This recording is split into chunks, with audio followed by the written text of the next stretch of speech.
ಯೋಹಾನ 16ನೇ ಅಧ್ಯಾಯ 33ನೇ ವಚನದಲ್ಲಿ ವಾಕ್ಯವು ಈ ರೀತಿಯಾಗಿ ಬರೆಯಲ್ಪಟ್ಟಿದೆ. ಲೋಕದಲ್ಲಿ ನಿಮಗೆ ಸಂಕಟ ಉಂಟು, ಧೈರ್ಯವಾಗಿರಿ, ನಾನು ಲೋಕವನ್ನು ಜಯಿಸಿದ್ದೇನೆ ಎಂದು ವಚನವು ಬರೆಯಲ್ಪಟ್ಟಿದೆ. ಅಂದರೆ ಪ್ರೀತಿಯುಳ್ಳ ದೇವ ಜನರೇ, ಲೋಕವನ್ನ ಜಯಿಸಿರುವಂತಹ ದೇವರು ಇವತ್ತು ನಮ್ಮೊಂದಿಗಿದ್ದಾರೆ. ಲೋಕವನ್ನ ಶಿಲುಬೆಯಲ್ಲಿ ಜಯಿಸಿದಂತಹ ದೇವರು ಇವತ್ತು ನಮ್ಮೊಂದಿಗಿರುವುದರಿಂದ ಆತನು ನಮಗೆ ಮಾತನ್ನ ಕೊಡುವವನಾಗಿದ್ದಾನೆ. ಲೋಕದಲ್ಲಿ ನಿಮಗೆ ಸಂಕಟ ಉಂಟು, ಧೈರ್ಯವಾಗಿರಿ, ನಾನು ಲೋಕವನ್ನು ಜಯಿಸಿದ್ದೇನೆ ಎಂದು ಆತನು ನಮ್ಮೊಂದಿಗೆ ಮಾತನ್ನ ಕೊಡುವವನಾಗಿದ್ದಾನೆ. ಲೋಕದಲ್ಲಿರುವಂತಹ ಸಂಕಟಗಳ ನಿಮಿತ್ತವಾಗಿ ನಾವು ಇವತ್ತೇನು ಮಾಡಬಹುದು? ಕುಗ್ಗಿ ಹೋಗಬಾರದು. ನಮ್ಮನ್ನು ಕುಗ್ಗಿಸುವಂತಹ ಕಾರ್ಯಗಳು, ನಮ್ಮನ್ನು ವೇದನೆ ಪಡಿಸುವಂತಹ ಕಾರ್ಯಗಳು, ನಮ್ಮನ್ನು ಒಂದು ಕಣ್ಣೀರಿನಲ್ಲಿ ನಡೆಸುವಂತಹ ಕಾರ್ಯಗಳು ಈ ಲೋಕದಲ್ಲಿ ಅನುದಿನವೂ ನಮ್ಮನ್ನು ಏನ್ ಮಾಡುವಂತದ್ದಾಗಿದೆ? ಪ್ರತಿದಿನವೂ ಅದು ನಮ್ಮನ್ನ ಸಂಧಿಸುವಂತದ್ದಾಗಿದೆ. ಪ್ರತಿದಿನವೂ ಅದು ನಮ್ಮನ್ನ ಹುಡುಕಿಕೊಂಡು ಬರುವಂತದ್ದಾಗಿದೆ. ಆ ಮಾರ್ಗಗಳಲ್ಲಿ ನಾವೇನ್ ಮಾಡಬಾರದು? ಕುಗ್ಗಿ ಹೋಗಬಾರದು. ದೇವರೇ, ಲೋಕದಲ್ಲಿ ಉಂಟಾಗ್ತಿರುವಂತಹ ಈ ಒಂದು ಕಾರ್ಯಗಳಲ್ಲಿ ಕರ್ತನೆ ನನ್ನನ್ನು ನೀನು ತಪ್ಪಿಸು ಸ್ವಾಮಿ. ದೇವರೇ, ಲೋಕವನ್ನ ನೀನ್ ಜಯಿಸಿದ್ಯಾ, ಆ ಒಂದು ಜಯಿಸಿದಂತಹ ಒಂದು ಬಲವನ್ನ ನನಗೆ ಕೊಡು ಸ್ವಾಮಿ.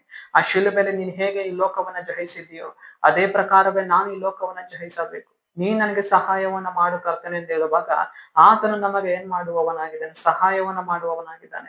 ಶಿಲುಬೆಯಲ್ಲಿ ಹೇಗೆ ಆತನು ಲೋಕವನ್ನು ಜಯಿಸಿದ್ದಾನೋ ಆ ಒಂದು ಬಲವನ್ನ ನಮ್ಮ ಜೀವಿತದಲ್ಲಿ ಆತನು ಕಳುಹಿಸಿ ಕೊಡುವವನಾಗಿದ್ದಾನೆ. ಲೋಕದ ಸಂಗತಿಗಳು ನಮ್ಮ ಕುಟುಂಬವನ್ನು ಇವತ್ತು ಕುಗ್ಗಿಸ್ತಾ ಇದೆ. ಲೋಕದ ಸಂಗತಿಗಳು ನಾವು ಹೋಗುವಂತಹ ಬರುವಂತಹ ಮಾರ್ಗಗಳಲ್ಲಿ ಕಾರ್ಯಗಳಲ್ಲಿ ಇವತ್ತು ನಮ್ಮನ್ನ ಬೀಳಿಸ್ತಾ ಇದೆ. ಆ ಎಲ್ಲಾ ಸಮಯಗಳಲ್ಲಿ ಕರ್ತನನ್ನು ನೋಡಿ ಹೋಗುವಾಗ ಆ ಶಿಲುಬೆಯ ಬಲವನ್ನ ದೇವರು ನಮಗೆ ಕೊಡುವವರಾಗಿದ್ದಾರೆ. ಯಜ್ಞದ ಕುರಿಯಾದತನ ರಕ್ತದಲ್ಲಿರುವಂತಹ ಬಲವನ್ನ ನಮಗೆ ಆತನು ಕೊಡುವವನಾಗಿದ್ದಾನೆ. ಹೊಸ ಮಹಿಮೆಯಿಂದ ನಮ್ಮನ್ನ ನಡೆಸಿಕೊಂಡು ಹೋಗುವವನಾಗಿದ್ದಾನೆ. ಯಾವುದನ್ನ ಜಯಿಸುವುದಕ್ಕಾಗಿ? ಲೋಕದಲ್ಲಿರುವಂತಹ ಪಾಪವನ್ನು ಜಯಿಸುವುದಕ್ಕಾಗಿ, ಲೋಕದಲ್ಲಿರುವಂತಹ ಕಣ್ಣೀರನ್ನ ಜಯಿಸುವುದಕ್ಕಾಗಿ, ಲೋಕದಲ್ಲಿರುವ ಉಪದ್ರವಗಳನ್ನ ನಾವು ಇವತ್ತು ನಮ್ಮ ಜೀವಿತದಲ್ಲಿ ಜಯಿಸುವುದಕ್ಕಾಗಿ ಆತನು ನಮಗೆ ಸಹಾಯ ಮಾಡುವವನಾಗಿದ್ದಾನೆ. ಲೋಕವನ್ನು ಜಯಿಸಿದ ದೇವರು ಇವತ್ತು ನಮ್ಮೊಂದಿಗೆ ಇರುವುದರಿಂದ ನಾವು ಇವತ್ತು ಭಯಪಡುವಂಥದ್ದು ಬೇಡ. ಆತನು ನಮ್ಮನ್ನ ಬಲಪಡಿಸುವವನಾಗಿದ್ದಾನೆ. ಸರಿ, ನಾವು ಪ್ರಾರ್ಥಿಸಿಕೊಳ್ಳೋಣ.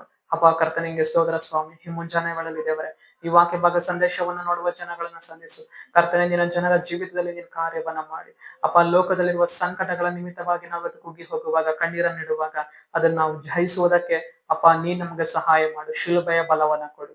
ನಜರೇತಿನ ಯೇಸುವಿನ ನಾಮದಲ್ಲಿ ಕರ್ತನೆ, ಆಮೆನ್, ಆಮೆನ್.